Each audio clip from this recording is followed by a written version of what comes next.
네, 오늘 함께 나눌 말씀은 마태복음 14장 22절로 33절입니다. 마태복음 14장 22절로 33절. 제목은 믿음과 의심입니다. 말씀을 다 같이 합독하겠습니다. 시작. 예수께서 즉시 제자들을 재촉하사 자기가 무리를 보내는 동안에 배를 타고 앞서 건너편으로 가게 하시고 무리를 보내신 후에 기도하러 따로 산에 올라가시다 저물매 거기 혼자 계시더니 배가 이미 육지에서 술이나 떠나서 바람이 거슬림으로 물결을 인하여 고난을 당하더라. 밤 사경에 예수께서 바다 위로 걸어서 제자들에게 오시니 제자들이 그 바다 위로 걸어오심을 보고 놀라 유령이라 하며 무서워하여 소리 지르거늘 예수께서 즉시 일러 가라사대 안심하라 내니 두려워 말라. 베드로가 대답하여 가로되 주여 만일 주시어든 나를 명하사 물 위로 오라 하소서 한데 오라 하시니 베드로가 배에서 내려 물 위로 걸어서 예수께로 가되 바람을 보고 무서워 빠져가는지라 소리 질러 가로되 주여 나를 구원하소서 하니 예수께서 즉시 손을 내밀어 저를 붙잡으시며 가라사대 믿음이 적은 자여 왜 의심하였느냐 하시고 배에 함께 오르매 바람이 그치는지라 배에 있는 사람들이 예수께 절하며 가로되 진실로 하나님의 아들이로소이다 하더라. 아멘.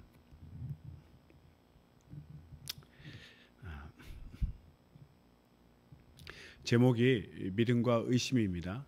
제목에서 느끼시겠지만 믿음이 충만할 때는 의심이 없습니다. 의심이 들지 않죠. 그러나 믿음이 떨어지면 의심이 틈타고 그 의심으로 말미암아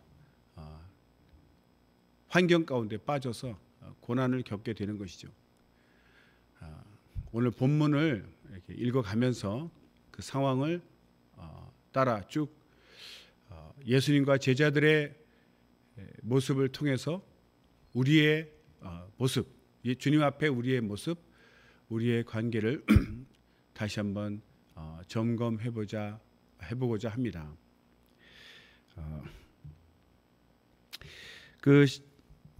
이제 예수님께서 이제 함께 있던 제자들을 무리들을 이제 보내면서 제자들에게 재촉해서 자기가 무리를 보내는 동안에 배를 타고 앞서서 예수님이 기도할 동안에 먼저 건너편으로 가라. 갈릴리 호수 건너편으로 배를 타고 가라고 이제 보내시고 예수님은 따로 기도하러 이제 올라가셨습니다. 그런데 이제 제자들이 이제 육지를 떠나서 바다를 갈릴리 호수를 건너고 있는데 호수가 커서 바다라고도 하죠. 우리가 좀 이제 상식적으로 알 것이 바람이 거슬림으로 물결을 인하여 고난을 당하더라 이런 표현이 있습니다. 그 갈릴리 호수에 이제 부는 바람은 제가 이제 찾아보니까 폭풍우를 동반한 돌풍 그런 강력한 바람이 갑자기 이렇게 호수 위로 내리친다고 합니다. 그러니까 바람이 불고 또 그 바람에 의해서 이제 파도가 이제 치게 되는 거죠. 물결이 막 일어나니까 그 제자들이 12명이나 탈 정도면 배가 어느 정도 크기가 있지 않겠습니까? 그런데도 제대로 나아가지를 못하는 거죠. 파도가 크게 일기 때문에 제대로 나아가지 못해서 고난을 당하고 있었습니다.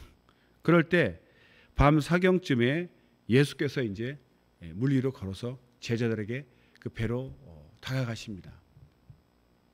여기서 이제 밤 사경이라고 되어 있는데 밤을 우리가 이제 저녁 6시부터 새벽 아침 6시까지 12시간을 로마 방식과 유대 방식이 있는데 유대 방식은 4시간씩 3등분해서 1경, 2경, 3경 그래서 4시간, 4시간, 4시간에서 12시간을 나누고 로마식으로 하면은 3시간씩 4등분해서 6시에서 밤 9시, 밤 12시, 새벽 3시, 또 새벽 6시 이렇게 4등분을 한다고 합니다. 그래서 지금 마태복음에서 밤 사경이라고 표현한 것은 로마식을 따른 거죠. 마태는. 그래서 새벽 3시부터 6시 사이에 예수님이 오신 겁니다. 그러니까 밤새 기도하시고 거의 이제 마지막 새벽 마지막 타임에 이제 걸어오시는 겁니다. 물 위로 이제 걸어오시는데 제자들의 상황은 어떻겠습니까? 캄캄한 밤에 배가 나아가지 못하고 파도는 일고 바람은 불고 굉장히 그 풍랑이 있는 가운데 많이 이제 마음이 힘들죠. 사실 이런 것이 우리 이제 삶의 모습이라고 생각할 수 있습니다. 갑자기 우리가 이제 출발할 때는 바람이 불지 않았겠죠. 그러니까 무사히 도착할 줄 알고 안심하고 인생을 이제 사는 것이죠. 배가 출발했는데 땅에 있을 때는 사람은 안전하지만 배를 타고 바다를 갈 때는 불안한 상태 아닙니까? 빨리 이 바다를 지나서 다시 육지에 도착해야 안심이 되는데 그 바다 위에서 가는 중에 갑자기 이렇게 풍랑이 오니까 사람은 이 물 위에서 살 수 있는 존재가 물고기가 아니기 때문에 바다 위에서 이런 환난을 당하면 얼마나 마음이 힘들고 어렵고 두렵겠습니까? 그래서 지금 우리 인생도 어떤 여정이죠. 여정인데 뭔가 잘 갈 것이다. 출발할 때 별일 없었기 때문에. 그런데 이렇게 중간에 돌풍이 불고 파도가 막 일어나서 어찌할 바를 모르고 힘든 상태가 오는 것이죠. 인생이.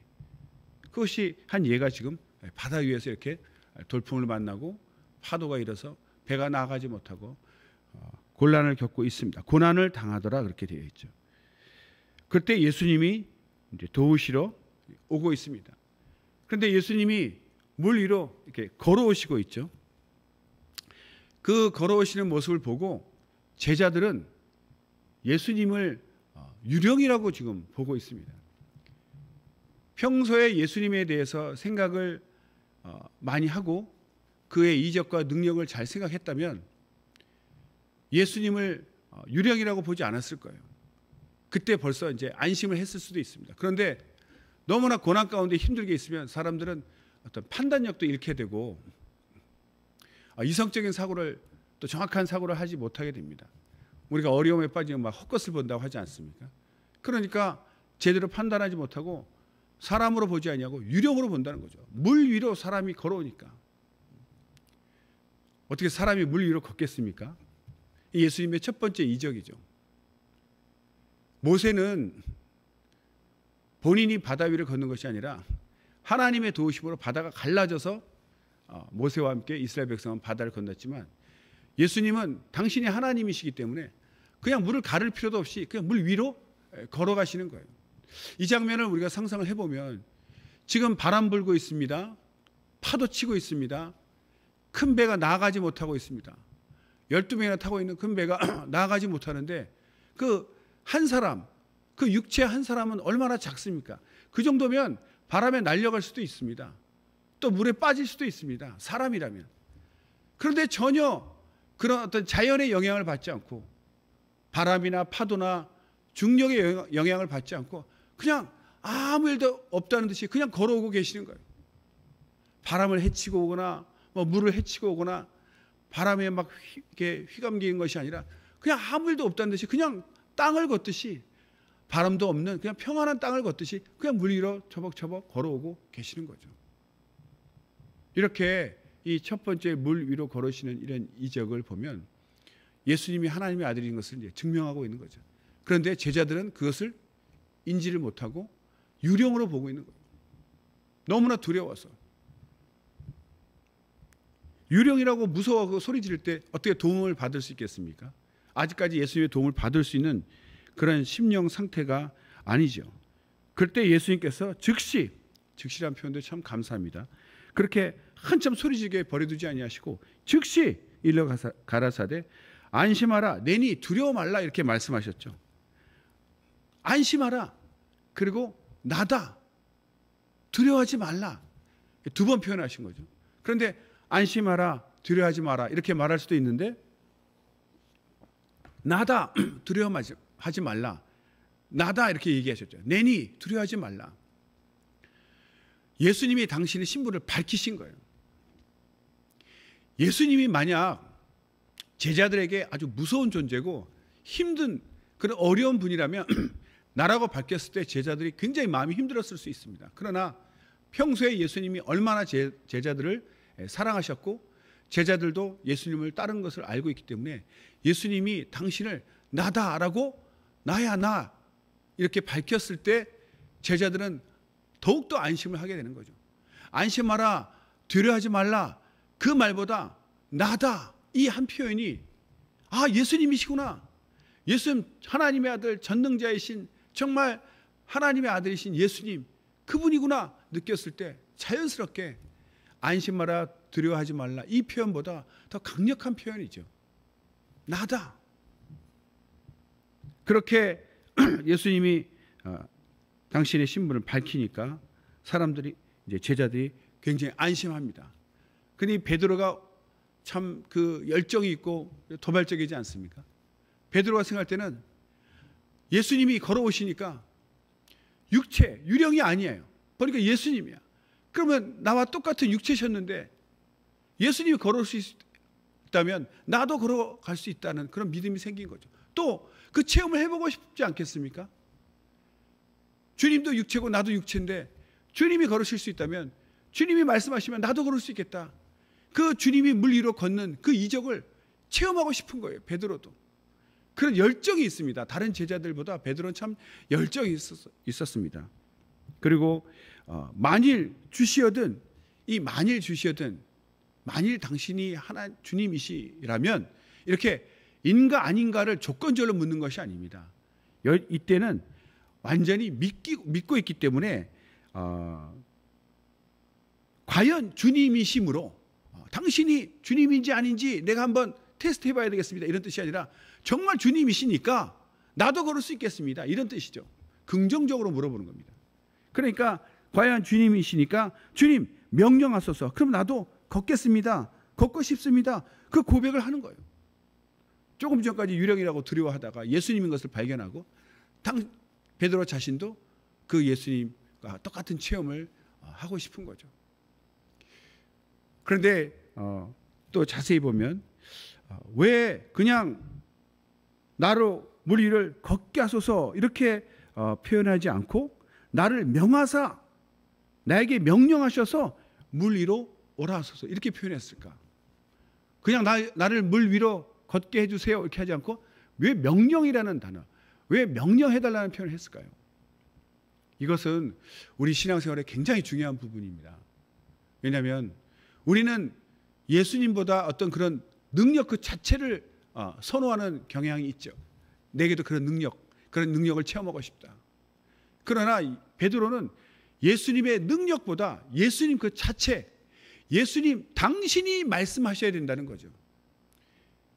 예수님이 갖고 계신 그 능력 그것도 대단하지만 베드로는 그 능력을 직접 받는 것보다 예수님과 그 입에 나오는 말씀, 그 명령, 그 말씀을 더 존중하고 존중이 여기고 있다는 그 표현입니다.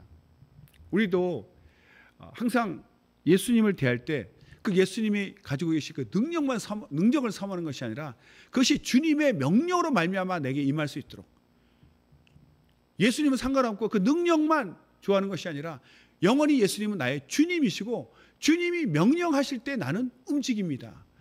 그러니까 명령을 받는 그런 제자의 위치를 지키는 것이죠. 그래서 주님께 명령하사 물 위로 오라 하소서 이렇게 부탁을 했습니다. 그러자 주님은 그 마음을 아시고 네가 나를 믿지 못하느냐?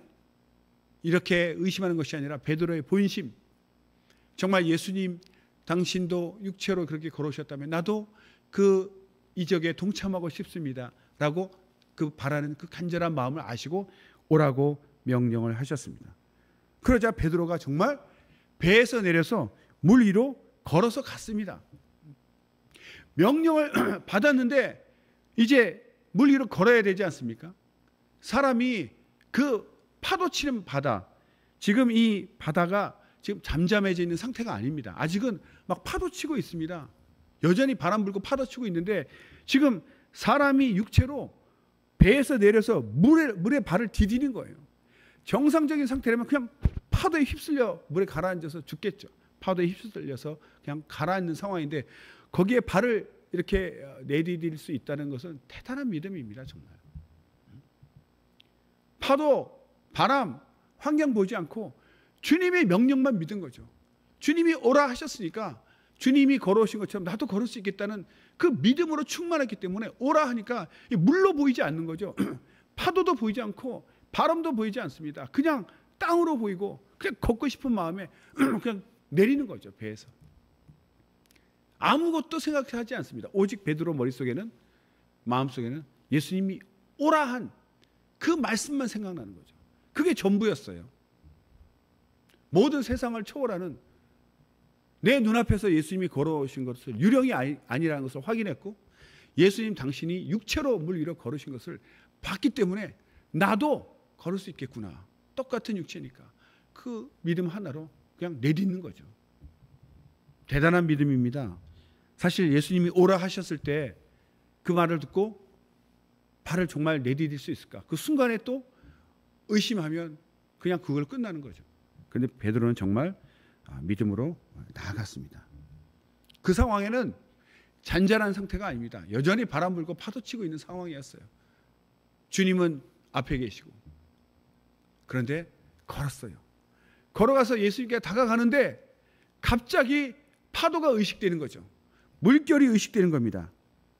바람이 막 불고 있고 파도 치는 것을 보고 갑자기 그것이 아까는 말씀만 생각나고 환경이 눈에 보이지 않았는데 그것이 내 눈에, 내 이성에 들어오기 시작한 거죠. 그러니까 정상적인 그 이성으로 생각하면, 아니 지금 내가 바람 불고 파도 치는 바다를 걷고 있잖아. 이거 지금 빠지는 상황이다 라고 이성적인 생각이 순간 들어오니까 갑자기 믿음은 사라지고 그냥 일반 자연인, 하나님의 이적이 없는, 하나님의 명령을 잃어버린 그냥 일반 인간이 되어서 물에 빠져들어가기 시작합니다. 인간의 본 모습이 나온 거죠. 믿음을 잃어버린 그 두려움 가운데 다시 빠지는 인간, 그 하나님 약속, 말씀, 믿음 다 사라진 그 연약한 인간의 모습이 드러나는 겁니다. 원래 인간이 이 모습이죠. 물에 빠져가니까 그 겁에 질려서 소리를 막 지릅니다. 주여 나를 구원하소서, 나를 구원하소서. 곧 빠져 죽게 생겼으니까 얼마나 무섭겠습니까? 바다에 지금 빠지고 있는데. 두려움 극치죠. 두려움 가운데서 지금 소리 지르고 있습니다. 이때도 예수님은 한참 빠지기를 기다리신 것이 아니라 즉시 손을 내밀었습니다. 즉시 손을 내밀어서 구원하셨어요. 신학자가 이렇게 표현합니다. 예수님은 능력이 있으시니까 꼭 손을 안 내밀고 말씀으로도 건질 수 있었다. 그렇죠. 떠올라라. 그러면 그냥 떠오를 수 있습니다. 그런데 왜 예수님은 말씀으로 그 능력으로 오라 하신 것처럼 떠올라라. 그래서 예수님 베드로를 물 위로 떠올릴 수도 있었는데 친히 손을 잡아서 올려주셨어요. 이것은 단지 그 어떤 전능자의 능력으로 사람을 대하는 그런 관계가 아니라 친밀함을 나타내는 거 아닙니까? 친밀. 정치인들도 굳이 인사하고 가면 되는데 꼭 악수를 하죠. 그 손잡았을 때 그 체온, 그 손잡았을 때 그 느낌, 그 스킨십이 굉장히 마음을 빼앗아 간다고 합니다. 그래서 그렇게 손이 아프도록 하루에 몇천 명이라도 악수를 하고 다닌다 해요. 손 한 번 잡히면 마음이 휙 가기 때문에 그렇게 그걸 알고 일부러 악수를 하는 겁니다. 스킨십을 하는 거죠. 주님도 그냥 말씀으로 떠올릴 수도 있는데 친히 손을 잡고 올리신 것은 그 사랑을 표현하는 거죠. 그냥 전능자와 인간의 어떤 그런 단순한 관계가 아니라 능력으로 맺어진 그런 관계가 아니라 정말 사랑하는 제자, 사랑을 표현하시는 거죠. 손을 잡아서 올리시는 것은 그런 뜻이라고 봅니다. 그리고 말씀하셨어요. 믿음이 적은 자여 왜 의심하였느냐. 예수님 우리가 믿음 없을 때 가끔 야단 많이 치십니다. 이때 야단을 치셔도 지금은 야단 치는 것 같지 않죠. 안타까운, 왜 믿음으로 잘 오다가 왜 의심했느냐 이거죠. 믿음이 적은 자, 다른 표현에는 믿음이 없다, 믿음이 없는 자 이렇게 표현이 되었습니다. 그러니까 환경 때문에, 환경을 보는 순간 예수님의 오라 한 명령, 그 약속을 잊어버린 거죠. 기억이 나지 않습니다. 그러니까 두려움이 다시 밀려오고 의심하게 되고, 내가 지금 무슨 일을 하고 있는 거야? 이렇게 의심하면서 이제 빠져들어간 거죠. 주님이 그것을 말씀하고 계신 거죠. 왜 의심했느냐? 믿음이 적은 자요. 이것은 책망 나무람도 있지만 끝까지 믿음을 갖기를 원하시는 그 안타까운 간절한 마음이 있으시죠. 왜 끝까지 믿음을 가지고 내게 오지 왜 중간에 환경 보고 믿음을 잃어버렸느냐? 그 안타까움이 있으신 거죠. 그리고 함께 배에 올랐습니다. 그러자 바람이 그쳤어요. 이 바람이 그친 것을 두 번째 이적이라고 얘기합니다. 물 위로 걸어오신 것이 첫 번째 이적이라면, 딱 오르시자마자 이렇게 바람이 그치고 갑자기 잔잔해지죠. 바람이 그치니까 파도도 멈추고 치지 않고 완전히 고요한 바다가 되었습니다. 이것이 바로 이제 두 번째 이적인데, 마가복음 4장 41절에는 그 표현을 이렇게 합니다. 저가 뉘기에 바람과 바다라도 순종하는 거. 그러니까 막 파도 치다가 갑자기 예수님이 딱 이렇게 오르시니까 갑자기 잔잔해진 겁니다. 그러니까 사람들이 아는 거죠. 그 타이밍을. 그때 고백을 하는 겁니다. 그들이 예수께 절하며 가로되 진실로 하나님의 아들이로소이다. 하나님의 아들. 예수님이 정말 만유를 창조하신 창조주시오, 만유를 다스리시는, 만물을 다스리시는 그 주가 되신다. 그것을 지금 제자들이 눈앞에서 다시 한번 체험한 거죠. 그러니까 자연스럽게 절하게 되는 겁니다.